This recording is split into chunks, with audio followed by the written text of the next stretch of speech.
So, in the last podcast, we talked about Harriet Jacobs, Celia, this new story of Celia the slave, and how Black women were sexually exploited, a topic that we've talked about quite a bit in Dr. Kelly's class.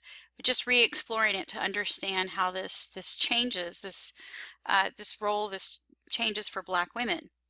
But interestingly, too, there are some historians that have done quite a bit of work regarding sexual relationships of white women and Black men and how the reaction of society really changes after emancipation. Specifically, there was a historian named Martha Hodes. She completed a monograph or a book on illicit sex between white women and Black men. In some examples from Hode's book, she tells the story about a white female servant and her wedding to a Black slave. She also tells the story of a white woman, unmarried, who charged a Black man of rape. The plantation owner, he paid, the legal fees for the slave who was charged, and in fact, the slave was found innocent. So you might wonder, why would a white plantation owner pay for the defense of a slave? And I'll explain that here in just a minute. But before emancipation, white women who engaged in sexual liaisons with Black men were really socially ostracized. But the response was probably not what you expect. It wasn't normally, violent against them. The only time society really intervened violently or legally was for two reasons. Number one, if the affair happened with an elite woman, then it might be a problem.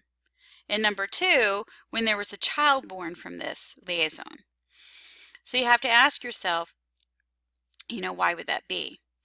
Elite women were really symbols of chastity before the Civil War and of Southern honor. So they were a symbol of chastity and Southern honor. So society was compromised if an affair occurred with a Black man and an elite woman. If the affair was with a poor white woman and a Black man, the only time society reacted violently or legally was if there was a child born. We have to think about, why is this? And the reason lies in what the child's status would be. If the woman is white, then the child's status has to be free. This complicated things. But again, it was not prosecuted or exposed in court unless a child was born from the sexual encounter. So really only when Southern way of life is violated or it's threatened, did society really intervene? They were socially ostracized, but society really didn't intervene in this unless there was a child born. And you have to remember from the podcast that we talked about before, after 1808, Black women's reproduction really made a big difference because that is how they were going to increase the slave population. There was another recent study that highlights the trend and shows with this graph the amount of interracial marriages prior to the Civil War.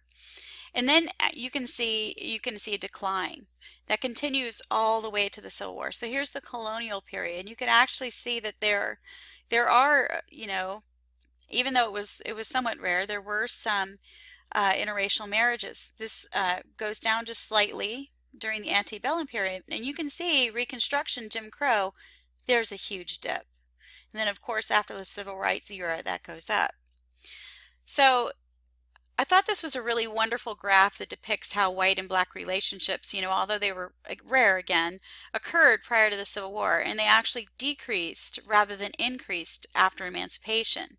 So this kind of research, in addition to what's being done by historians, really shows that interracial relationships existed, and it's actually emancipation that was the catalyst for this kind of decline. So you might wonder, what was the outcome usually in favor, what might be the outcome if a Black man was charged by a white woman for rape? So before I researched this area, I really assumed that a Black man would automatically be assumed guilty. But in fact, as I stated before, records actually show that the plantation owner of the slave usually paid for the legal fees and defended their slave. The reason for this was just simply economics. Slaves were valuable, particularly male slaves, and white plantation owners wanted to protect their property.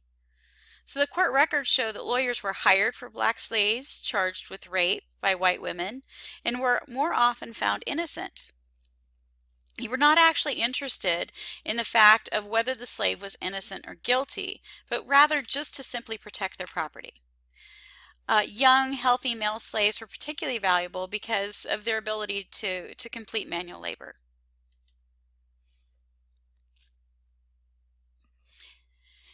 And again, we find exceptions not along racial lines, but again along class lines.